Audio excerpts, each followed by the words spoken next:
بسم اللہ الرحمن الرحیم۔ آج ہماری گفتگو الحاد کے حوالے سے ہے۔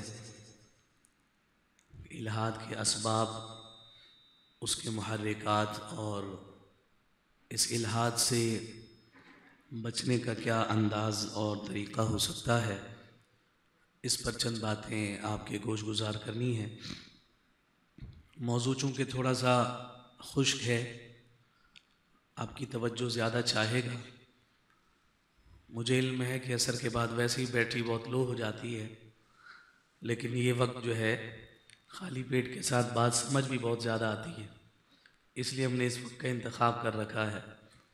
تو اس لیے آپ توجہ رکھیں گے میری جانب، اور اس موضوع کی حساسیت اور اس کی نزاکت کو ملحوظ خاطر رکھتے ہوئے جو باتیں آپ تک پہنچائی جائیں انہیں سمجھنے کی کوشش کریں گے۔ الحاد کا جو لفظ ہے یہ لام ہا دال کے مادہ سے ہے، لحد۔ الحاد دو معنی میں استعمال ہوتا ہے۔ جب ہم اسے لحد سے بناتے ہیں تو ایک تو لحد کا عام معنی ہے جو عمومی طور پر ہمارے ہاں مستعمل ہے، اور وہ یہی ہے کہ جو قبر کی کیفیت ہے۔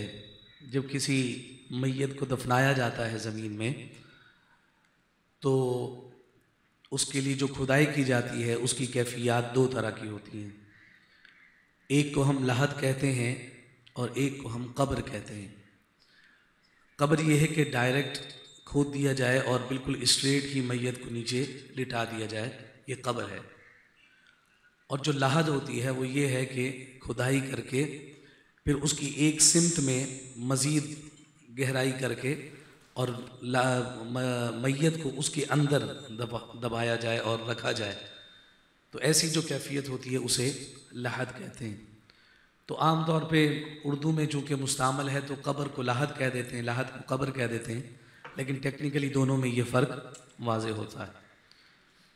اسی لام ہا دال کے مادہ سے ہی الحاد کا لفظ ہے، اور الحاد کا دوسرا معنی وہ ہے جو ہمارا آج ٹاپک اور عنوان اور موضوع ہے، جس کا عام لفظوں میں ہم ترجمہ کرتے ہیں بے دین ہونا، لادینیت یا بے دین ہو جانا۔ یہ اس کا لفظی معنی آپ کی خدمت میں نے ذکر کر دیا کہ اب جب ہم الحاد کو ایز اے ٹرم استعمال کر رہے ہوتے ہیں، ایک اصطلاح کے طور پر اس کو یوز کر رہے ہوتے ہیں، تو اس الحاد سے مراد لادینیت ہوتی ہے، اور اس سے شمسو بیٹھا ہے کہاں ہے وہ؟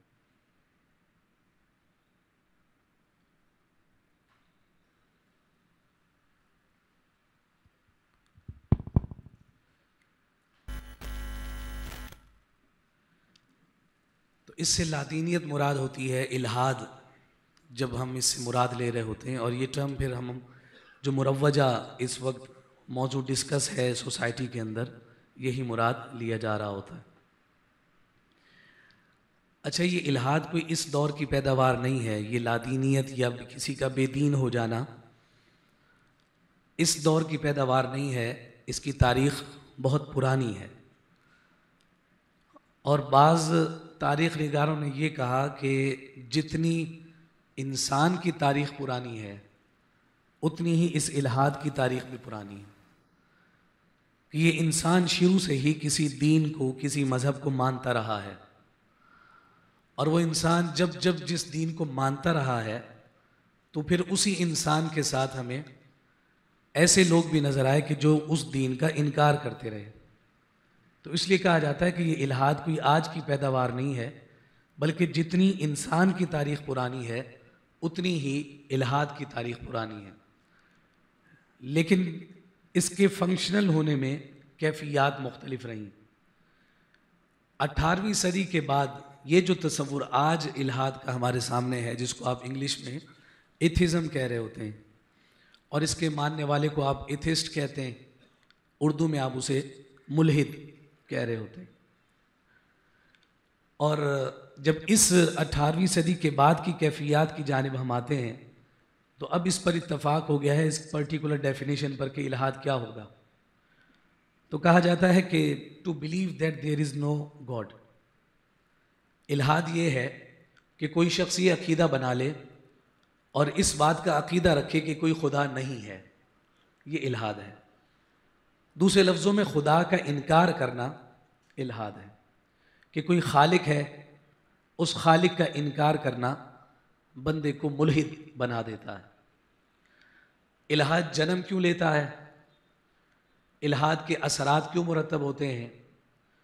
جب اس پر بات کی جاتی ہے تو سب سے پہلی بات یہ آتی ہے کہ جب انسان وحی کے مقابلے میں عقل کا استعمال زیادہ شروع کر دیتا ہے اور ہر چیز کو عقل اور فلسفہ کی بنیاد پر پرکھنا شروع کرتا ہے، تو اس کے نتیجہ میں اس کے ذہن میں تشکیک پیدا ہوتی ہے، جس کو انگلش میں کہا جاتا ہے اسکیپٹسزم۔ وہ ایسی تشکیک ہے کہ اس فلسفہ اور اس عقل کو استعمال کرنے کی وجہ سے رب ذوالجلال کے وجود پر کچھ سوالات اس کے ذہن میں جنم لیتے ہیں، اور جب وہ سوالات جنم لیتے ہیں تو وہ شک میں مبتلا ہوتا ہے، تشکیک میں مبتلا ہوتا ہے، اور وہ تشکیک پیدا ہوتی ہے عقل کے زیادہ استعمال کرنے سے۔ عقل سے زیادہ استعمال کرنے سے کیا مراد ہوگا؟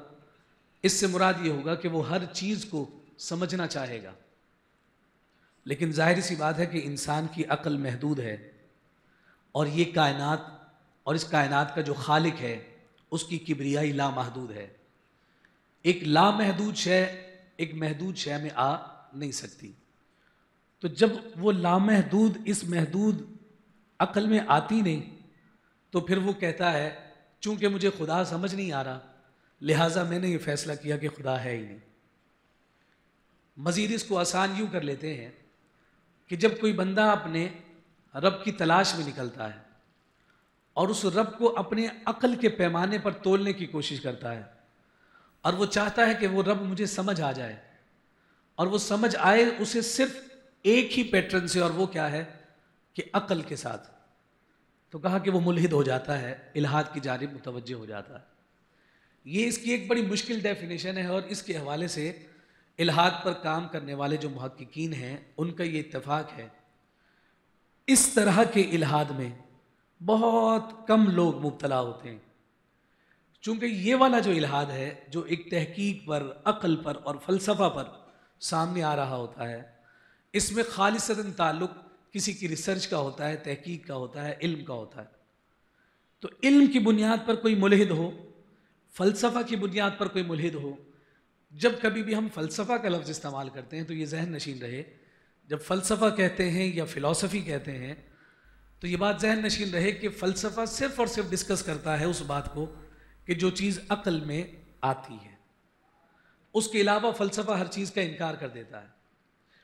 یعنی ایک وقت اس فلسفی پر اور فلسفہ پر وہ بھی گزرا کہ جب انہوں نے یہ انکار کر دیا کہ جناب یہ جو آسمان ہے اس کو پار نہیں کیا جا سکتا، اس کو عبور نہیں کیا جا سکتا، اور ان سے جب پوچھا گیا کہ بھائی یہ تم نے عقیدہ اور یہ نقطہ کہاں سے لے کر آ گئے کہ اس کے پار ہم نہیں جا سکتے، اب چونکہ یہ ضابطہ انہوں نے بنایا نا کہ اس سے پار نہیں جا سکتے، اس کا نتیجہ کیا نکلا؟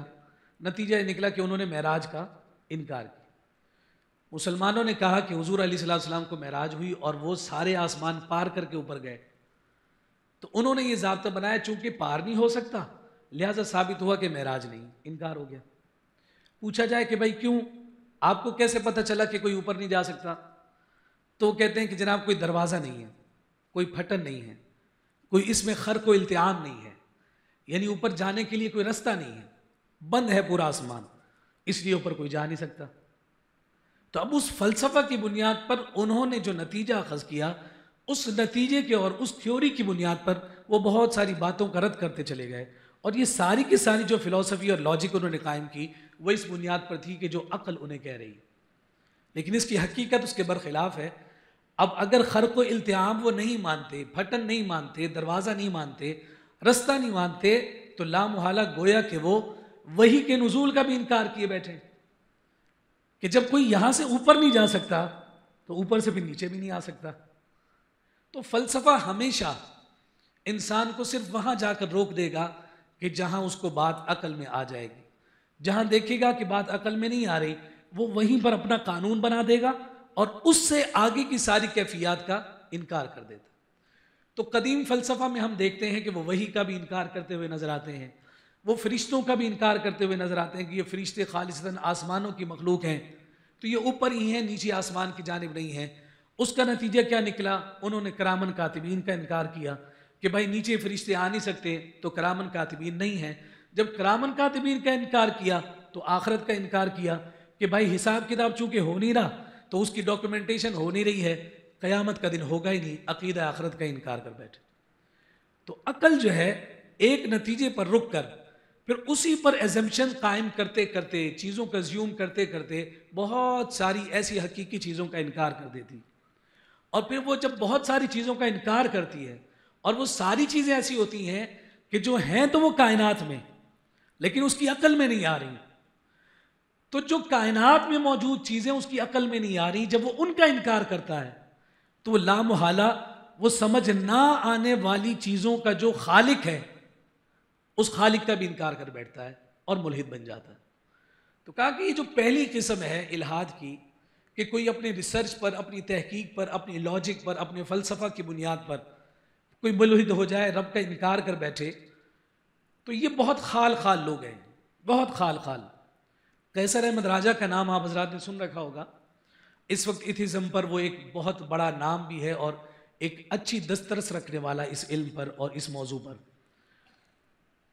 اب وہ چونکہ ملحدین سے مستقل مل بھی رہا ہے, ان سے ڈیبیٹس بھی کر رہا ہے اور ان کو ڈسکس بھی کر رہا ہے اور بہت سارے اس کے سامنے کیسز ہیں, ان کیسز کو وہ ایڈریس کر کے نتائج نکالنے کی کوشش بھی کر رہا ہے. تو ایک انٹرویو میں وہ یہ بات ذکر کرتا ہے کہ میں اب تک پاکستان میں جتنے بھی ملحدین سے یعنی رب کا انکار کرنے والوں سے ملا ہوں, ان میں مجھے ایک بھی ایسا نہیں ملا, ایک بھی مجھے ایسا نہیں ملا ہے کہ جس نے اپنے علم کی وجہ سے الحاد کو قبول کیا ہو. یعنی تحقیق کی بنیاد پر وہ کہتا ہے کہ مجھے ایک بھی ملحد نہیں ملا کہ اس نے یہ کہا ہوگا کہ میری یہ ریسرچ ہے اور اس ریسرچ کا نتیجہ یہ نکلا, پھر اس تھیوری پر میں نے یہ پریکٹیکل کیا, اس پریکٹیکل کے نتیجے میں اور اس ایکسپیریمنٹ کے نتیجے میں یہ ریزلٹ میرے سامنے آیا, لہٰذا میں نے فیصلہ کیا ہے کہ میں ملحد ہوں. کہتا ہے کہ میں جتنوں سے بھی ملا ہوں یہ علمی الحاد والا ایک بندہ بھی مجھے نہیں ملا. اس کی وجہ کیا ہے کہ یہ محنت در طلب کام ہے, اور یہ اگر ایسا ہوتا کہ جناب صرف اسی بنیاد پر, فلسفہ کی بنیاد پر یا عقل کی بنیاد پر کوئی ملحد ہوتا ہے تو پھر ہمیں بڑے بڑے سائنسدان ایمان لاتے ہوئے نظر نہ آتے. مسلمانوں میں بھی ہمیں بڑے بڑے فلسفی نظر آئے ہیں, مسلمان فلسفہ بھی استعمال کرتے ہیں لیکن ملحد نہیں ہوئے. اس کا مطلب یہ ہوا کہ یہ سبب تو بنتا ہے, فلسفہ اور عقل الحاد کی جانب لے جانے کا سبب تو بنتا ہے, لیکن صرف یہ سبب نہیں بنتا, یہ ایبسولوٹ ایک ہی سبب الحاد کی جانب کا نہیں ہے. اور پھر یہ قیصر احمد راجہ یہ کہے کہ جتنوں سے ملا ہوں اس رستے سے ملحد ہونے والا ایک بھی نہیں ملا. پھر کیسے پہنچتے ہیں جناب یہ دیسی لبرل حضرات, الحاد کی جانب کیسے گئے؟ تو پھر ہمیں اس الحاد کی مختلف اقسام کرنی پڑتی ہیں. ایک تو پہلی قسم یہی آ گئی کہ جو تعارف میں نے آپ کو ذکر کر دی, علمی الحاد. اس میں بہت کم لوگ متوجہ ہوتے ہیں. اس کے بعد دوسری قسم جو الحاد کی بنتی ہے وہ ذکر کیا گیا کہ جناب وہ قسم ہے نفسیاتی الحاد کی, سائیکولوجیکل ایتھیزم. اچھا, یہ جو نفسیاتی الحاد ہے یہ کیا ہے؟ نفسیاتی الحاد کے بارے میں کہا کہ جناب یہ وہ الحاد ہے کہ جب انسان کے ساتھ کچھ نفسیاتی مسائل ہو جائیں. اس کی مثال لے لیجئے, دیکھیے مثال اس کی یہ ہے, کوئی شخص کسی پریشانی میں مبتلا ہوا, کسی آزمائش میں آ گیا, وہ اپنے رب سے دعا مانگ رہا ہے, دعا مانگے چلے جا رہا ہے, دعا قبول نہیں ہو رہی, پریشانی بڑھتی چلی جا رہی ہے. پریشانی برداشت کرتے کرتے اس نے اپنے ذہن پر اتنا اثر لے لیا کہ اب وہ دعا مانگنے سے رک جاتا ہے اور کہتا ہے دعا میری قبول نہیں ہو رہی تو میں اس رب کو کیوں پکاروں. تو کہا کہ یہ اس کی نفسیات کا اثر ہے, وہ رب کو پہچان ہی نہیں سکا کہ رب ہے کیا. خدا دو طرح کے ہیں, اس پر ذرا غور کیجئے گا. خدا جو ہیں وہ دو طرح کے ہیں. ایک خدا وہ ہے جو ہمارا ذہن کہتا ہے کہ یہ خدا ہے، ایک خدا وہ ہے جو خدا کہتا ہے کہ میں خدا ہوں۔ ہم نے خدا کو اپنے پرسیپشن پر اور اپنے قیاسات پر قائم کر رکھا ہے۔ ہم کہتے ہیں خدا وہ ہے جو دعا قبول کرتا ہے، ہم کہتے ہیں خدا وہ ہے جو ہمیں مشکل سے نکالتا ہے، ہم نے یہ پیمانہ بنا رکھا ہے کہ خدا وہ ہے کہ جو پیدا کرتا ہے، ہم نے یہ سوچ قائم کر رکھی ہے کہ خدا وہ ہے کہ جو ہمیں رزق دیتا ہے۔ یہ ہمارے پیرامیٹرز ہیں، ہم نے خدا کو جانچنے اور اس کی تعریف کی یہ سارے خد و خال ذکر کر رکھے۔ تو ایک تو یہ ہے جو ہمارا دماغ کہتا ہے کہ یہ خدا ہے، اور دوسرا خدا وہ ہے کہ جو خدا کہتا ہے کہ میں تمہارا خدا ہوں۔ اس کی خدائی کی جو حکمتیں ہیں، ان حکمتوں سے جب بندہ نابلد اور ناآشنا ہوتا ہے تو پھر وہ اس نفسیاتی بنیاد پر کہ مشقت میں، تکلیف میں، پریشانی میں پڑا، اور جب اس کو مسئلے کا حل نہیں ملتا اور وہ مسئلے کا حل رب ذوالجلال کی بارگاہ سے تاخیر کی وجہ سے اسے جب میسر نہیں آتا تو کہتا ہے جس رب سے دعا مانگ رہا ہوں وہ جب دعا قبول نہیں کرتا تو اب میں دعا ہی کرنا چھوڑ دیتا ہوں، گویا کہ وہ اس رب کا انکار کر دیتا ہے۔ یہ نفسیاتی الحاد کی ایک قسم آ گئی۔ اس سے بڑھ کر ایک اور الحاد ہے جو تیسری قسم بنتی ہے، اور وہ ہے نفسانی الحاد۔ نفسانی الحاد کیا ہے؟ اللہ رب العزت نے ہر انسان کے ساتھ جہاں خیر کی طاقت رکھی ہے وہاں شر کی طاقت بھی رکھی ہے، جس کو آپ ہوائے نفس کہتے ہیں، جسے آپ خواہشات نفس کہتے ہیں۔ تو وہ ہوائے نفس اور جو خواہشات نفس ہے وہ اس انسان کو بہت ساری ایسی چیزوں کی جانب متوجہ کرتی ہے، بہت ساری چیزیں اسے ایسی اٹریکٹ اور اپیل کر رہی ہوتی ہیں کہ اس کا من چاہتا ہے، اس کا دل چاہتا ہے کہ وہ اپنے نفس کی تسکین کا انتظام اور اہتمام کرے۔ اس میں بہت ساری بے حیائی، عریانی، فحاشی اور اس طرح کی چیزیں ہوا کرتی ہیں کہ جس کی جانب انسان میل کھاتا ہے اور گناہ کی جانب رغبت رکھتا ہے۔ خیر اور شر دونوں کے حوالے سے صوفیاء نے تو اس بات کو کہہ دیا کہ خیر اور شر کے مقابلے میں کشش جو ہے وہ شر میں یعنی گناہ میں زیادہ ہے۔ خیر کے مقابلے میں جو شر ہے، شر کی جو کشش ہے، اس کی جو اٹریکشن ہے، گناہ کی اٹریکشن زیادہ ہے۔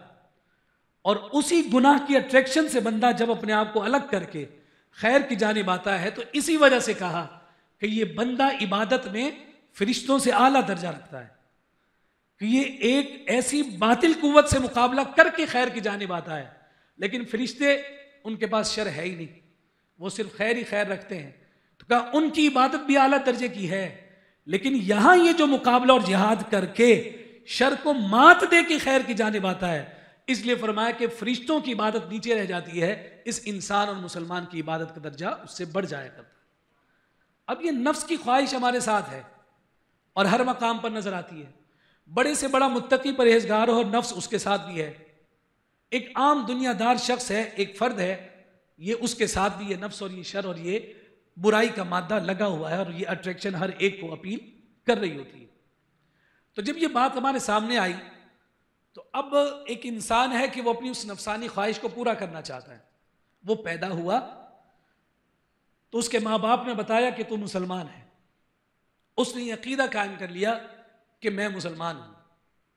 ماں باپ نے یہ تربیت کی کہ جو مسلمان ہوتا ہے نا اس کی باؤنڈریز ہوتی ہیں، وہ آزاد نہیں ہوتا۔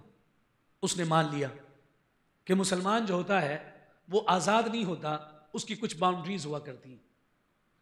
پھر اس کی تربیت میں یہ بات بھی داخل کر دی گئی کہ اللہ رب العزت کی ان لیمیٹیشنز کو جو کراس کرتا ہے تو کراس کرنے والے سے رب ناراض ہوتا ہے، اور ان حدود کی جو پاسداری کرتا ہے ان سے رب راضی ہوتا ہے۔ وہ نفس کی خواہش لیمیٹیشنز کو کراس کرنے کے بعد ہی پوری ہوں گی، اس سے پہلے نہیں ہو سکتی۔ اب وہ کیا کرتا ہے؟ خواہش اتنی غالب آ گئی اس پر کہ وہ ہر اس پابندی کا انکار کرتا ہے کہ جس پابندی کی وجہ سے اس کے نفس کو تسکین نہیں مل رہی ہوتی۔ سب سے پہلے وہ کس کا انکار کرتا ہے؟ سب سے پہلے جناب وہ اس پر حملہ آور ہوتا ہے جو اسے گناہ سے روکتا ہے۔ اور ایک بچے کو گناہ سے سب سے زیادہ کون روکتا ہے؟ برائی سے، غلط کام سے سب سے زیادہ اس کو کون روکتا ہے؟ تو وہ اس کے ماں باپ ہے۔ تو وہ سب سے پہلے الہاد اس کے ذہن میں یہ بات ڈال دیتا ہے تم نے ہر اس چیز کا انکار کر دینا ہے جو تمہاری آزادی میں رکاوٹ بنے۔ اور اس آزادی میں رکاوٹ سب سے پہلے والدین بنتے ہیں. تو ملحد نے آ کر اس نفس پرست انسان کو آ کر کہا کہ یہ ماں باپ تمہارے اس وقت تک تھے کہ جس وقت تک تم بالغ نہیں ہوئے تھے. اب تم آزاد ہو، خود مختار ہو، اپنی مرضی کے مالک ہو، تمہیں ان کی بات سننے کی حاجت اور ضرورت نہیں ہے. یہ اپنا کام کریں، بابا بابی بڈھا بڈھی اپنے گھر میں رہیں، تم پر کوئی ذمہ داری نہیں بنتی. تم اپنی دنیا دیکھو. ان کو کیا ساری زندگی تم نے پال کر اپنے پاس رکھنا ہے؟ انہوں نے اپنی ذمہ داری پوری کر لی ہے، تمہیں جوان کر دیا ہے. اب یہ جانے، ان کی زندگی جانے، اور تم جانو اور تمہاری زندگی جانے. یہ پہلا وار ہے الہاد کا کہ وہ والدین سے اولاد کو باغی کرتی، یہ تمہیں روک ہی نہ سکیں. اور یہی کیفیات آج کو ہمیں نظر آتی ہیں کہ جناب جب اولاد تھوڑی سی بڑی ہو جائے اور ماں باپ اس کو کسی چیز سے روکنے کی کوشش کریں تو وہ جناب پھر فلاں جناب مفکر اور فلسفی کا قول سامنے لے کر آتا ہے بچہ اور کہتا ہے جناب وہ اس نے کہا تھا جس کی نہ داڑھی تھی نہ مونچھ تھی، جس کے نہ سر پر ٹوپی تھی، جناب ٹوپی ٹائی لگا کر اور کوٹ پہن کر وہ فلسفی بن کر ہماری نسلوں کی آبیاری کر رہا ہے. انہیں یہ سبق دے رہا ہے کہ ماں باپ جو ہیں وہ ایک حد تک جو ہے ان کی لیمیٹیشنز ہیں، اس کے بعد وہ تمہیں کسی چیز سے نہیں روک سکتے.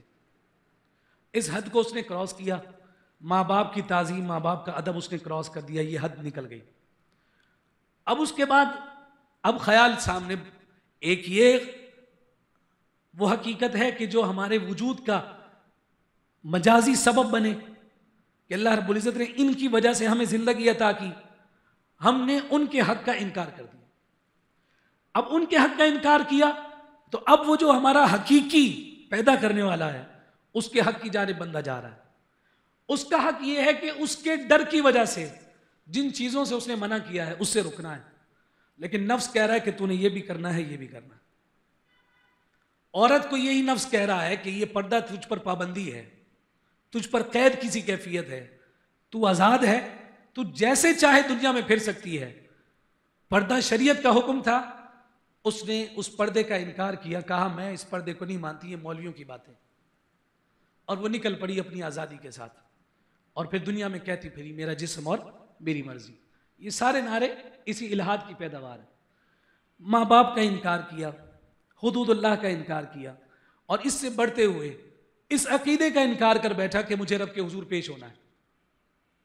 اور جب اس کا بھی انکار کر دیا تو آخری نتیجہ یہ آتا ہے کہ بھائی یہ ساری پابندیاں لگائی کس نے؟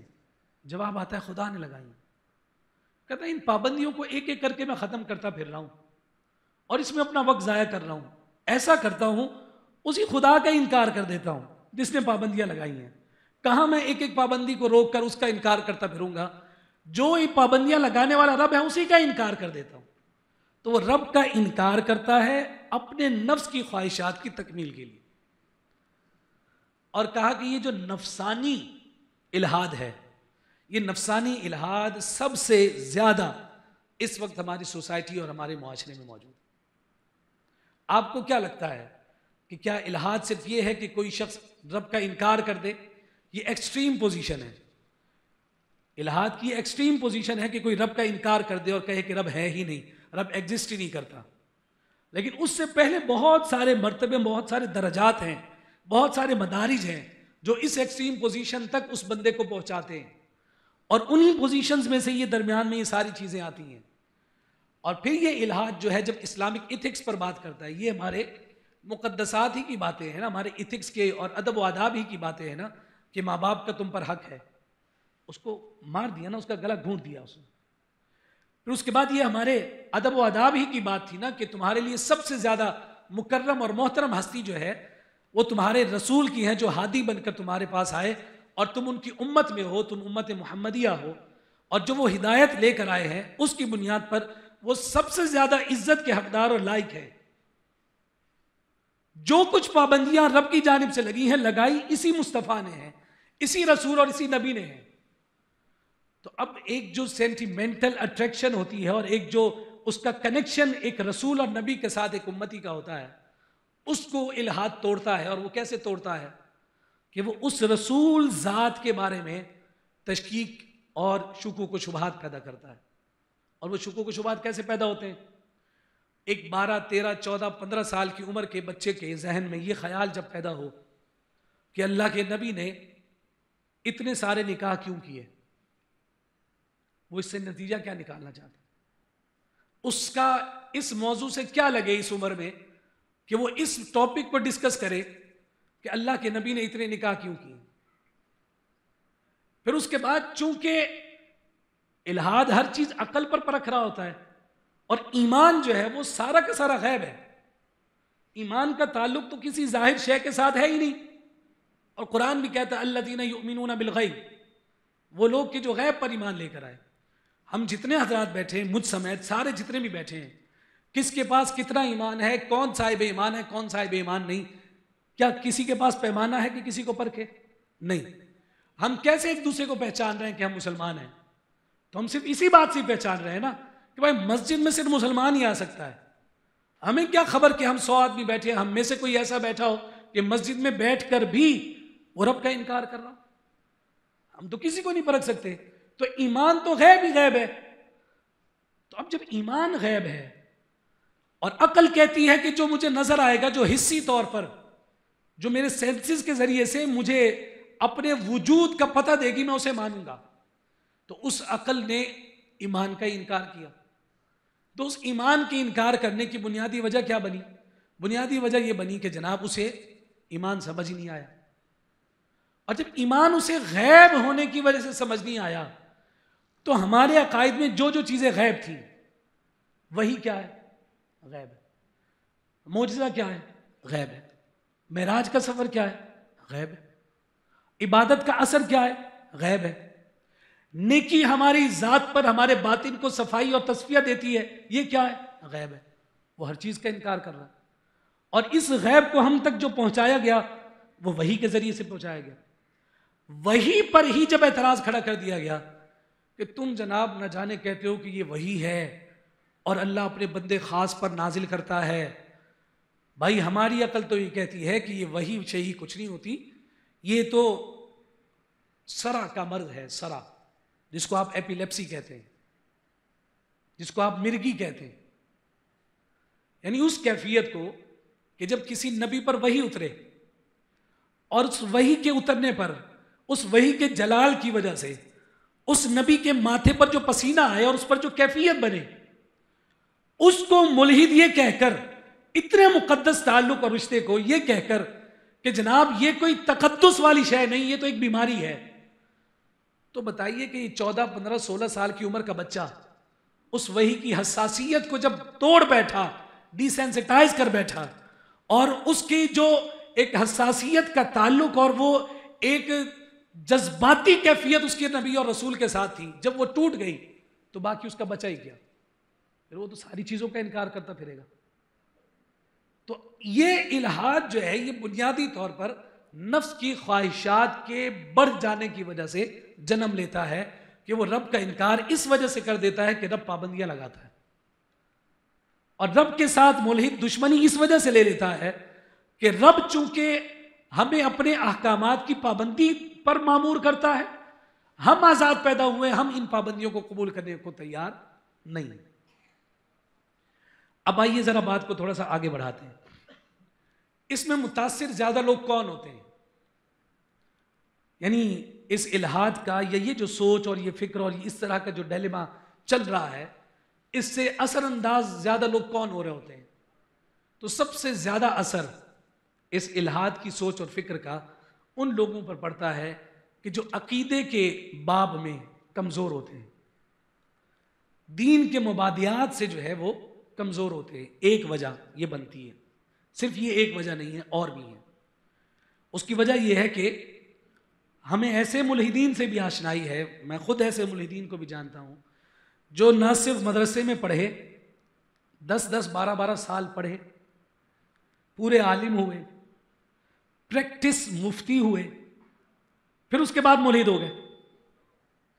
اس کا مطلب یہ ہوا کہ صرف بنیاد کا کمزور ہونا، صرف بنیاد کا کمزور ہونا وجہ نہیں ہے، وجہ کچھ اور بھی ہے۔ تو ایک وجہ تو یہ ہوگی کہ بنیادیں کمزور ہیں، اور یہ جو امپیکٹ ہے ہماری نوجوان نسل پر، جو ٹین ایجرز ہیں، ان پر زیادہ ہوتا ہے۔ دوسرا جو سبب اور دوسری جو وجہ بنتی ہے کسی کے الہاد کی جانب جانے کی، کسی ملحد کے تصورات کی جانب جانے کی، وہ ہمیں کیا نظر آتی ہے؟ وہ نظر یہ آتی ہے کہ ایک شخص اپنی ریسرچ اور اپنی تحقیق کی بنیاد پر اس کے سامنے دین کے احکامات ہیں، دین کے مبادیات ہیں، دین کے اصول ہیں، اور وہ ان دین کے اصولوں کو سائنسی ٹیکنیک پر پرکھنے کی کوشش کر رہا ہوتا ہے، اور وہ اس معراج کی دلیل جو ہے، مثال لے لیتے ہیں معراج کی، اسے بچپن سے یہ عقیدہ ملا، وہ پڑھتا رہا، پڑھاتا رہا کہ معراج معجزہ ہے، حضور علیہ الصلوۃ والسلام رات کے مختصر سے پہر میں اتنا سفر کر کے واپس تشریف لے کر آئے، جب گئے تھے تو جس پانی سے وضو کیا تھا جب واپس آئے تو وہ پانی ابھی تک ہل رہا تھا، جس بستر سے اٹھ کر گئے تھے اس بستر میں ابھی تک جسم کی حرارت موجود تھی، یعنی بالکل ایک سیکنڈ کے کروڑویں حصے میں حضور تشریف بھی لے گا اور لے کر واپس بھی آ گئے۔ اب وہ شخص اس سفر معراج کو سائنس پر پرکھ رہا ہے، سائنس پر پرکھتے پرکھتے وہ اس معجزہ معراج کی دلیل سائنس کو بنانے کی کوشش کر رہا ہے۔ سائنس دین سے ثابت ہوگی لیکن دین سائنس سے ثابت نہیں ہوگا۔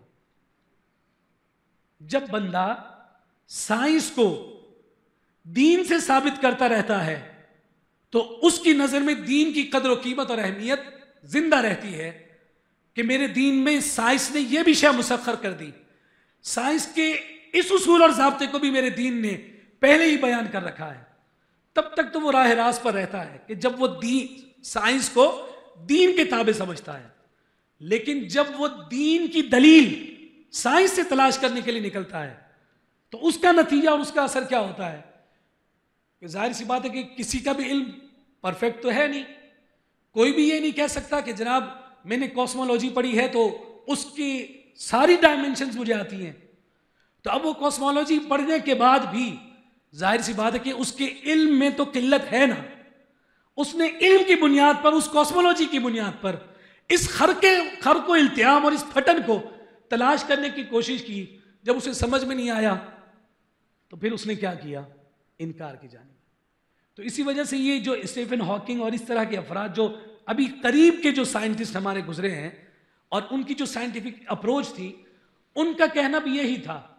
ان کا کہنا یہ ہے کہ جناب یہ جو لادینیت ہے یا رب کا انکار جو کرنا ہے، فلسفے پر لوگ ملحد پرانے زمانے میں ہوتے تھے، اب وہ کہتے ہیں کہ اب لوگ ملحد فلسفے پر نہیں ہوتے، وہ کہتے ہیں کہ جناب اب لوگ ملحد سائنس پر ہوتے ہیں کہ جب وہ سائنس کی ہر چیز کو دلیل سمجھتے ہیں اور اس دلیل سے دین کو ثابت کرتے ہیں۔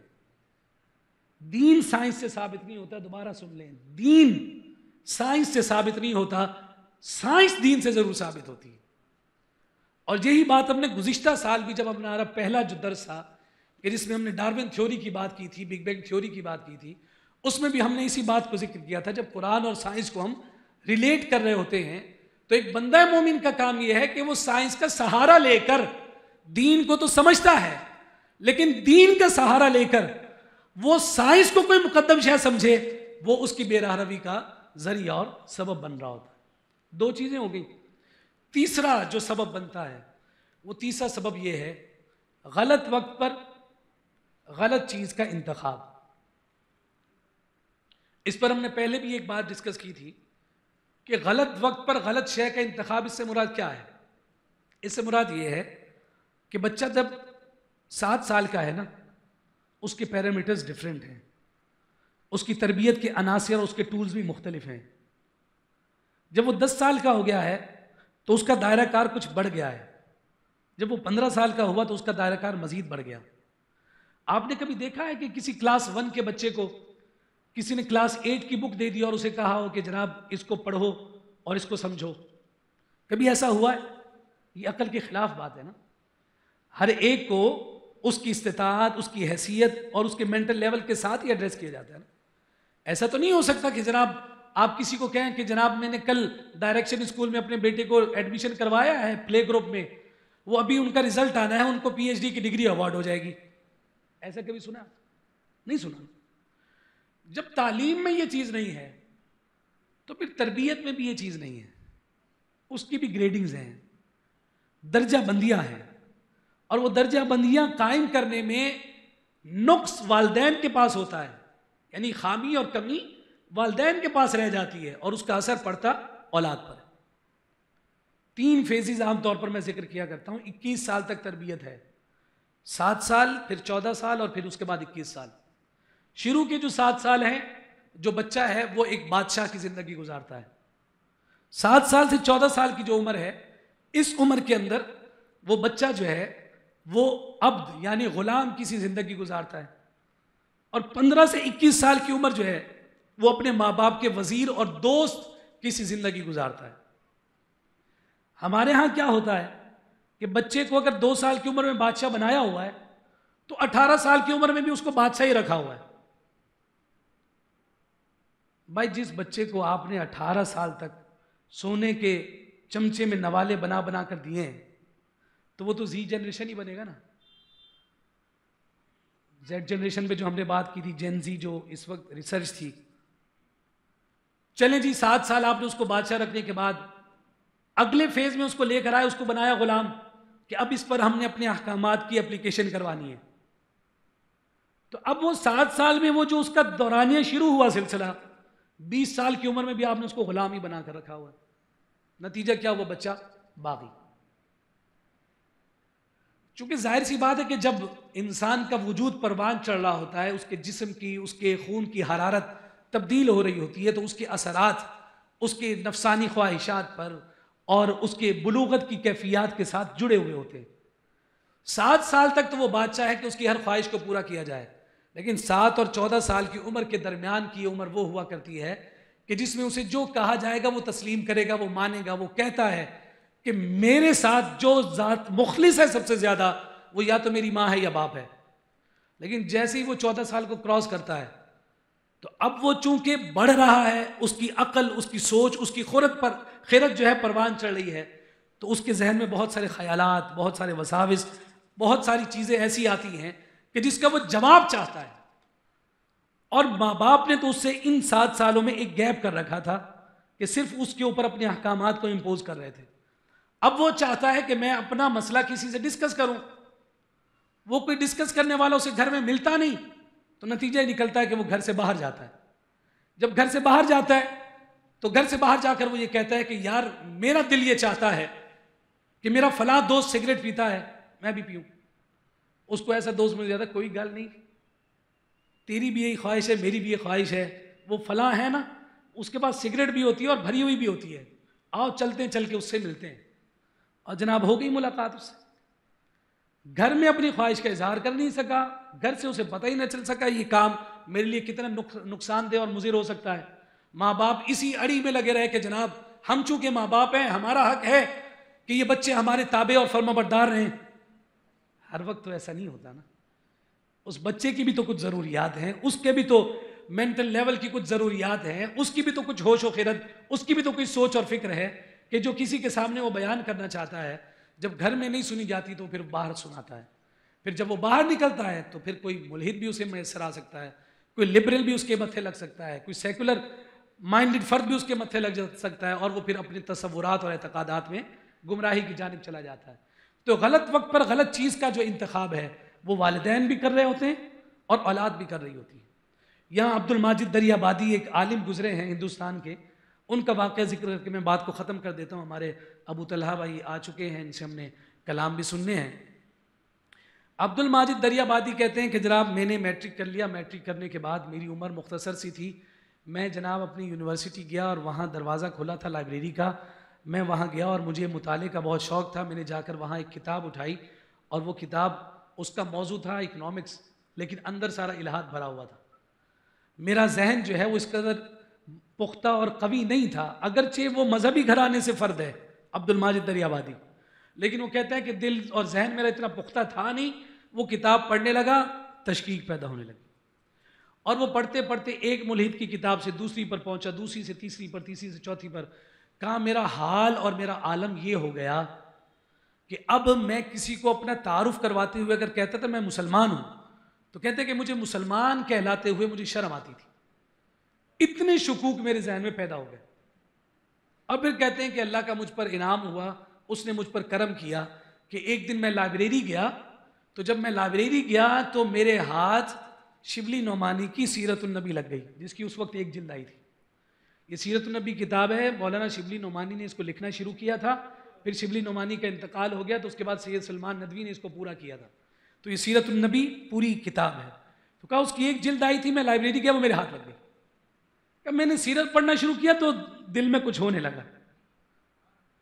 کہ سیرت جب پڑھنے لگا تو دل میں کچھ ہونے لگا۔ کہ سیرت پڑھ لینے کے بعد، جو پہلی جلد آئی تھی اس کو پڑھ لینے کے بعد، تو کہتے ہیں کہ مجھے شیخ سعدی کا دیوان ہاتھ آ گیا،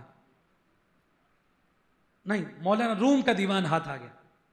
یعنی میں نے اس تصوف کو پڑھا، پھر اس کے بعد میں تفسیر کی جانب متوجہ ہو گیا، اور کہا جب تفسیر پر میں پہنچا تو تفسیر ختم نہیں ہوئی تھی کہ اللہ رب العزت نے مجھے الہاد سے نکال کر دوبارہ ایمان کی دولت عطا کر دی۔ اب یہاں یہ دیکھا جائے گا کہ اب اس الہاد کا علاج کیا ہے۔ آج ہم یہ بات یہاں ختم کر رہے ہیں، کل ملحدین کے جو اعتراضات ہیں ان اعتراضات کے جوابات کو ہم کل ڈسکس کریں گے۔ اب یہاں بات پہنچتی ہے کہ بھائی اگر کوئی شخص اس کیفیت میں مبتلا ہو گیا ہے، اس کو کیسے نکالیں گے؟ ایک کام تو یہ ہو سکتا ہے کہ جناب وہ اعتراض کرے آپ اس کا جواب دیں، وہ اعتراض کرے آپ جواب دیں، وہ اعتراض کرے آپ جواب دیں، دلیل پر دلیل، دلیل پر دلیل دیتے چلے جائیں۔ کہا کہ دلیل پر دلیل دینے سے جو آپ کا سکسیس ریشو ہے وہ بہت کم ہے، پھر کیا کریں؟ کہا اگر کسی کو لادینیت سے اور الہاد سے نکال کر واپس لانا ہے تو اسے روحانی مجالس میں لے کر آؤ، دین کے جو حلقہ جات ہیں ان میں اس کو اٹیچ کرو۔ وجہ کیا ہے؟ وجہ یہ ہے کہ یہ نفس کی جو تسکین ہے نا، یہ ہر ایک کی فطری ضرورت ہے، اور قرآن نے کہا ہے کہ تمہارے دل کا چین اور قرار اللہ کے ذکر میں، اس کی لذت اسے چونکہ میسر نہیں آئی تو اپنے اس بے چین دل کو اور اپنے اس بے چین نفس کو وہ قرار دینا چاہتا ہے، اسی لیے تو ادھر گیا تھا۔ اور وہ ظاہر سی بات ہے کہ باطل اور عارضی اس کا آرام اور سکون تھا۔ بے چینی تو گناہ میں ہوتی ہی ہے، جتنا بھی بندہ گناہ گار ہو کر سیاہ کالا ہی کیوں نہ ہو جائے، اس کے باوجود دل کی غیر اطمینان کیفیت اس کے ساتھ جڑی ہی رہتی ہے کہ بھائی میں غلط تو کر رہا ہوں، غلط تو کر رہا ہوں، لیکن واپس پلٹنے کی اس کو ہمت نہیں ہو رہی ہوتی۔ تو کہا کہ وہ جو سرور اور کیفیت اس کو، جو انر اس کے سول کی جو سیٹسفیکشن ہے، جو وہ گناہ میں تلاش کر رہا ہے، لادینیت میں تلاش کر رہا ہے، اسے اس روحانیت کی جانب لے کر آؤ، ان مجالس کی جانب لے کر آؤ، اسے قرآن کی تلاوت سناؤ، وہ قرآن کا ترجمہ پڑھے نہ پڑھے اسے قرآن سناؤ، اس لیے کہ قرآن کے لفظوں میں اتنا اثر ہے کہ وہ جب بیٹھ کر قرآن سنے گا اس کی آنکھوں سے اگر آنسو جاری ہو جاتے ہیں تو جان لو یہ واپس آ سکتا ہے، اس لیے کہ دل ابھی مردہ نہیں ہوا، دل زندہ ہے کہ قرآن کے لفظ اس پر اثر کر رہے ہیں۔ آج لفظ اثر کر رہے ہیں، کل مفہوم اثر کرے گا اور یہ پکا مسلمان ہو جائے گا۔ اس لیے یہ جو مجالس ہوا کرتی ہیں، روحانی مجالس، اللہ کے ذکر کی مجالس، علم کی مجالس، دین کی مجالس، قرآن کی تلاوت، یہی ایک واحد حل ہے۔ بس ان حلقہ جات کو مضبوط کرنا پڑے گا، گھروں میں بھی، اداروں میں بھی، مدارس میں بھی، مساجد میں بھی۔ نوجوانوں کو پکڑ پکڑ کر لے کر آئیں، ان کا دل نہ بھی چاہتا ہو ان کو لا کر سامنے بٹھائیں اور انہیں اللہ اور اس کے رسول صلی اللہ علیہ وسلم کی باتیں سنائیں، انہیں بتائیں جس رسول کا ہم کلمہ پڑھتے ہیں اس کی شان کیا ہے، کتنا بھی وہ الہاد کی جانب نہ چلا گیا ہو، لیکن رسول کائنات کی شخصیت میں اتنا اثر ہے کہ جب وہ ان کی بات کی جائے تو وہ دل میں ضرور اترتی ہے۔ قرآن اور حدیث، ان حلقہ جات میں الہاد کو لے کر آئیں، گھیر کر لے کر آئیں، اور پھر خود بخود قرآن اپنا اثر دکھائے گا، مصطفیٰ کی سیرت اپنا اثر دکھائے گی، اور یہ الہاد اور لادینیت کا یہ اثر ہمارے بچوں سے اور نوجوانوں سے زائل ہوگا۔ اللہ رب العزت ہم سب کو